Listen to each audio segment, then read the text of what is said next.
Nataka niwape taarifa ambayo sio taarifa nzuri sana, ni taarifa ya masikitiko. Taarifa ambayo inahusu kifo ni kwamba tarehe 27 mwezi wa 5 mwaka 2025 majira ya saa 5 usiku na dakika chache pale kituo cha polisi Bububu zilipokelewa taarifa kwamba maeneo ya Kizimbani, barabara ya Kizimbani kuelekea Bumbisudi kule wilaya ya Magharibi umeonekana mwili wa mtu mzima mwanaume ukiwa umelala pembeni mwa barabara. Kwa baada ya taarifa hizo kufikishwa kituo cha polisi, kaimu mkuu wa upelelezi wa wilaya ile ya Magharibi alikwenda eneo lile la tukio. Alipofika ni kweli alikuta mtu amefariki, mtu mzima mwanaume, amevaa nguo zake, alikuwa amevaa kanzu. Kwa hiyo ikabidi sasa au atende ule mwili au shughulikie. Miongoni mwa mambo aliyofanya ni kufanya upekuzi ule wa haraka, ule wa awali. Katika upekuzi huo alibahatika kupata kitambulisho ambacho kilimtambulisha mtu huyo kwa jina la Jabiri Haidari Jabiri. Kwa baada ya kujua jina lile na kuangalia mazingira, aliangalia mwili haukuwa na jeraha lolote, na mazingira yale hayakuonyesha kama kuna dalili za vurugu au jambo lolote kutokea pale. Hapakuwa na sign of struggle, hapakuwa na kitu chochote. Kwa hiyo ina imply kwamba ni mtu ambaye alipata madhara mahali fulani akaletwa pale, au alitokea sehemu fulani akafanya kuletwa pale, lakini haionyeshi kwamba kuna vurugu au shida iliyotokea pale. Kwa hiyo mwili ule ulipelekwa hospitali yetu hapa ya Mnazi Mmoja kwa ajili ya kuhifadhiwa na kutaka sasa kujua kwa kina. Kwa bahati nzuri ufuatiliaji uliendelea kufanyika usiku ule. Mimi mwenyewe kwa kushirikiana na yule mkuu wa upelelezi msaidizi tulifuatilia na tukabaini kwamba mtu huyu, kwa maana kwa jina hili la Jabiri Haidari Jabiri, ni mkazi wa Fuoni Mambo Sasa pale Mshelishelini. Kwa hiyo tulifanya juhudi, tukapata taarifa za awali ambazo ndo nataka sasa wananchi wapate angalau, kwa sababu najua wananchi wengi wanajua kwamba msiba huu umetokea, yuko pale hospitali ya Mnazi Mmoja.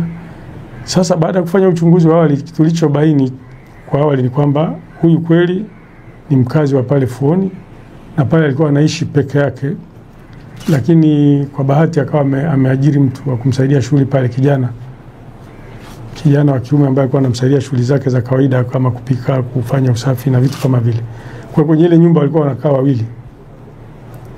Na siku ya majira ya saa 12:30 alitembelewa na mtu ambaye ni kijana pia, lakini wanafahamiana. Yaani alivyoonekana wakati yule msaidizi wake alikuwa ndani, akaona yule anakuja pale, wakawa wamekaa sebuleni. Kwa hiyo jinsi walivyokuwa wanaongea na watu ambao walikuwa wanafahamiana.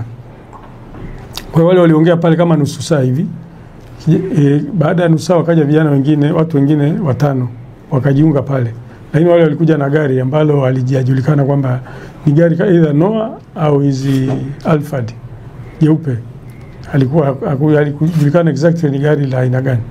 Walivyoingia wale wakaongea naye kidogo pale, wakakaa kwenye saa 2:30 wakaondoka wote. Wale waliokuja na yule mgeni wake wa kwanza ambaye alimfungulia yeye, wakawa wameongea wakaondoka wote, wakapanda kwenye gari wakaondoka. Alivyomuuliza akasema nitakujulisha.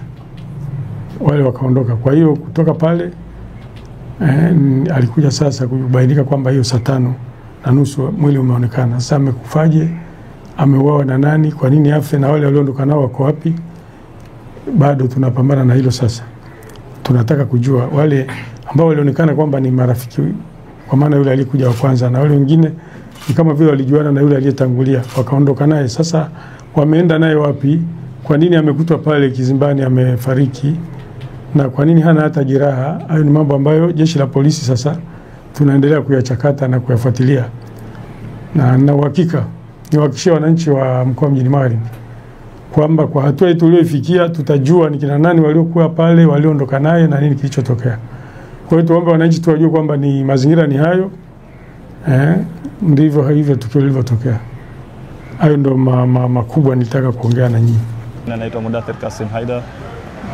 Leo tarehe 28 mwezi wa 5 2025 majira ya saa 6:30 kwenda 7 usiku tulipokea taarifa ya kusikitisha sana kuhusu ami yetu Sheikh Jabir Haidar Jabir ami yangu, ndugu na baba yangu mzazi ya kufariki kwake.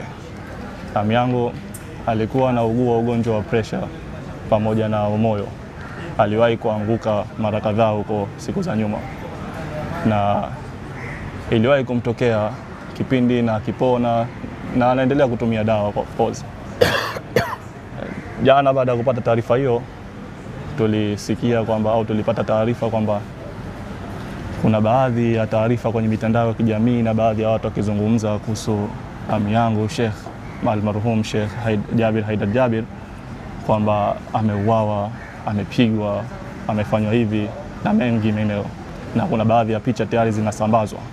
Lakini kitu ambacho tunakijua kama sisi wanafamilia ni kwamba ametoka nyumbani mzima, ameenda kwake, ameenda kuonana na marafiki zake, amezungumza na baadhi ya watu, amewasiliana na baadhi ya watu mpaka muda huo ambao tunapata taarifa ya kifo. Lakini swala la kwamba ameuawa, amepigwa au amefanywa hivi na vile, na hicho kinachosambazwa kwenye mitandao ya kijamii, mimi nitawaomba tu wanajamii kwamba kwa nini tusisubiri kama sisi wanafamilia na ambao wana mamlaka ya kutangaza hivyo wakatuambia nini kilijiri kwa ami yetu. Kwa sasa tunaachia jukumu hili polisi ambao ndo wametupa taarifa kwamba walimuokota ami yetu ameanguka sehemu barabarani, pembezoni mwa barabara, maana yake sio sehemu ya kutisha. Amemokota na wamemchukua kwa ajili ya uchunguzi wao wanaofanya, na tunasubiri majibu yao, wanatuambia nini, kama ameuawa kama anavyosema na jamii, amepigwa, amefanywa hivi na vile, basi inshallah tutapata taarifa hizo kupitia vyombo vya dola. Tusubirini na tuwe tuwatilivu inshallah. Okay. Kawaida ya ami yetu ana kawaida ya kuzunguka mitaa tofauti. Mitaa tofauti. Na kawaida yake hawezi kufika mida ya saa 7, hawezi kufika mida ya saa 6 usiku akawa hajarudi. Kawaida yake ikifika mara nyingi tu huwa anakaa phone, kwake ni phone. Anakaa phone. Ikifika mida saa 1 na nusu akiwa mjini tu, basi utamsikia na waia nyumbani na kaa mbali phone. Wacha niwahi mimi nikapumzike. Kwa hiyo huwa muda wake saa 1 na nusu 2, baada ya Isha keshafika nyumbani na kupumzika. Lakini kwa siku ya jana tulisikia kwamba alikwenda nyumbani kwake alafu akatoka muda huo baada ya Isha. Lakini kwa bahati mbaya kwamba hakutoka na chombo chake. Chombo chake kilikuwa nyumbani kwake, na kawaida huwa anatoka na chombo chake. Lakini baada ya kutoka hapo kwamba tulisikia ameanguka, na tukapokea taarifa ameanguka njiani na kufariki. Lakini chanzo cha kifo chake nini amepatwa nacho bado tunawasubiri vyombo vya dola watupe taarifa kwa mujibu wa uchunguzi ambao wanaofanya. Ni maeneo gani ambayo yameonekana? Kwa mujibu wa polisi ambao walimuokota mwili wa marehemu, wametuambia muokota maeneo ya Bumbuli Sudi, Kizimbani, baina Bumbuli Sudi na Kizimbani. Of course hatujapaona, lakini tumekuja kuiona maiti tayari imeshaletwa hospitali ya Mnazi Mmoja.